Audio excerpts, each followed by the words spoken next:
જય શ્રી કૃષ્ણ મિત્રો, આજે આપણે બનાવીશું ઉપમા. ઉપમા બનાવવા માટે મેં અહીંયા 3 વાટકી રવો લીધેલો છે અને વજનમાં 500 ગ્રામ રવો છે, જે મેં સાફ કરીને લીધો છે. અને હવે આપણે એને શેકીશું. એક જાડા તળિયાવાળું વાસણ લેશું અને એમાં આપણે આ રવો નાખીશું અને એને આપણે લો ફ્લેમ ઉપર 10 મિનિટ સુધી શેકીશું. આ રીતે શેકવાનું છે, હલાવતા રહેવાનું છે. 10 મિનિટ સુધી લો ફ્લેમ ઉપર આ રીતે શેકવાનું છે. જુઓ મિત્રો, 10 મિનિટ આપણે રવો શેક્યા બાદ સરસ રીતે શેકાઈ ગયો છે અને લો ફ્લેમ પર શેક્યો હોવાથી સરસ એકદમ સફેદ કલર રહ્યો છે. હવે હું ગેસની ફ્લેમ બંધ કરું છું અને રવોને આપણે ઠંડો થવા માટે એક વાસણમાં કાઢી લઈશું. આ રીતે રવાને આપણે એક બાઉલમાં કાઢી લઈશું.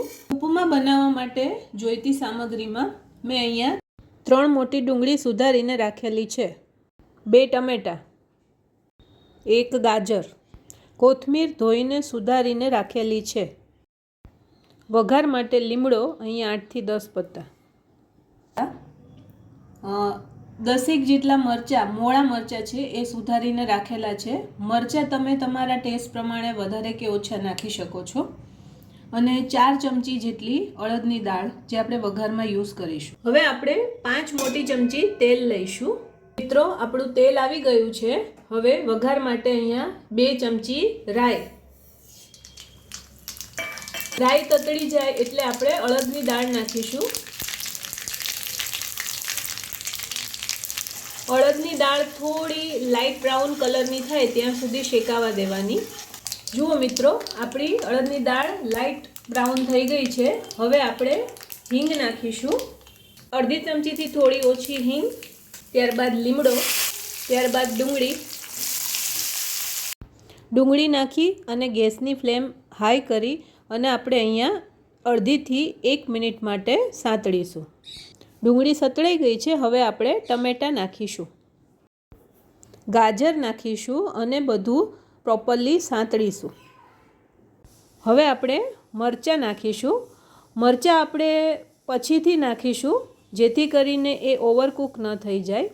ત્યારબાદ આપણે બધું મિક્સ કરી અને 1 થી 1.5 મિનિટ માટે હાઈ ફ્લેમ ઉપર સાંતળીશું. મિત્રો, લાઇટ યલો કલર માટે આપણે 5 ચમચી હળદર નાખીશું. હળદર અહીંયા બિલકુલ ઓપ્શનલ છે, કમ્પલસરી નથી. હવે આપણું શાક સતળાઈ ગયું છે તો આપણે પાણી નાખીશું. હવે પાણીનું માપ જોઈએ તો 1 વાટકી રવો હોય તો સામે 2.5 વાટકી પાણી લેવાનું છે. 3 વાટકી રવો છે તો અહીંયા આપણે 7.5 થી 8 વાટકી જેટલું પાણી લઈશું. આ રીતે આપણે પાણી લઈશું. જુઓ મિત્રો, મેં આ રીતે ટોટલ 8 વાટકી પાણી લીધેલું છે. 7.5 વાટકી નાખવાનું થાય, મેં અડધી વાટકી વધારે લીધું છે. હવે આપણે 2 ચમચી મીઠું નાખીશું, અથવા તમારા સ્વાદ પ્રમાણે વધારે કે ઓછું તમે નાખી શકો છો. હવે આ પાણીને આપણે ઉકળવા દઈશું. પાણી જેવું ઉકળશે એટલે આપણે રવો અંદર નાખવાનો છે.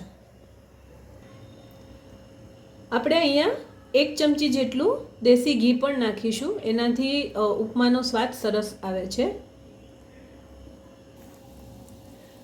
જુઓ મિત્રો, આપણું પાણી ઉકળવાનું ચાલુ થઈ ગયું છે અને હવે આપણે થોડો થોડો કરી અને રવો અંદર નાખીશું અને સાથે હલાવતા પણ જઈશું, જેથી કરીને રવામાં ગાંઠો ન પડી જાય.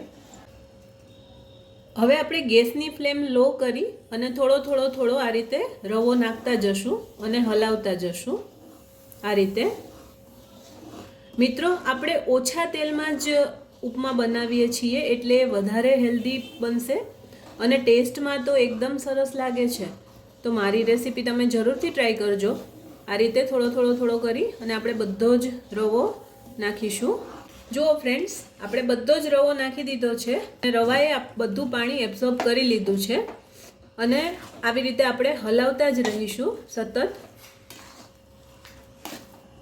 જુઓ મિત્રો, પાણી ઉકળ્યા બાદ રવો નાખ્યા પછી 2 જ મિનિટમાં આપણો ઉપમા તૈયાર થઈ ગયો છે.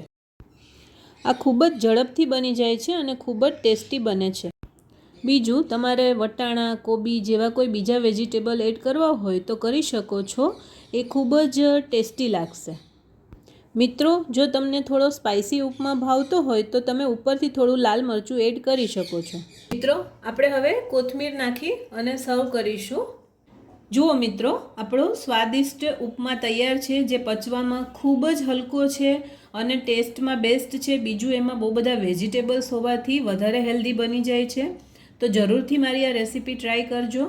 અને જો તમને મારી રેસીપી પસંદ પડી હોય તો મારા વિડીયોને લાઈક અને શેર કરજો અને મારી ચેનલને સબસ્ક્રાઈબ જરૂરથી કરજો.